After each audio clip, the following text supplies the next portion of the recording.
আজকে বৈদিক ভিলেজ থেকে কত বড় ভাড়া একটা ঢুকেছে দেখো, 417 টাকা।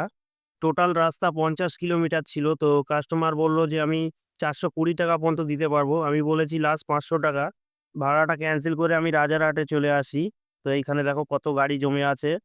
তো তখন 1টা বাজে প্রায়, তখন আমি একটা ভাড়া ধরেছি। রাজারহাট থেকে একটা পার্সেল যাবে, ওটা যাবে শ্রীরামপুর। তো পার্সেলটা ধরে নিয়েছিলাম উবের থেকে। 271 টাকা মতো ভাড়া দেখাচ্ছিল, তো আরও আমাকে 5 কিলোমিটার মতো এক্সট্রা যেতে হয়েছে বলে কাস্টমার আমাকে 350 টাকা করে দিয়েছিল। আমার সামনে যে দুটো রাস্তা দেখতে পাচ্ছ, একটা ডান দিকে ওটা গেলে সোজা গেলে দক্ষিণেশ্বর, আর বাঁ দিকে গেলে ওটা বালি ব্রিজ হয়ে। তো এই ব্রিজে অটো আর বাইক উঠলেই একদম ফাইন হয়ে যাবে, তো এই ব্রিজটা সবাই চিনে রাখো। আর আমি যাচ্ছি দক্ষিণেশ্বরের দিকে। শ্রীরামপুর থেকে একটা আমি ধরে নিয়েছিলাম হাওড়া, বুকিং করেছিল ম্যান যাওয়ার জন্য, কিন্তু পার্সেল দিয়েছে আমাকে।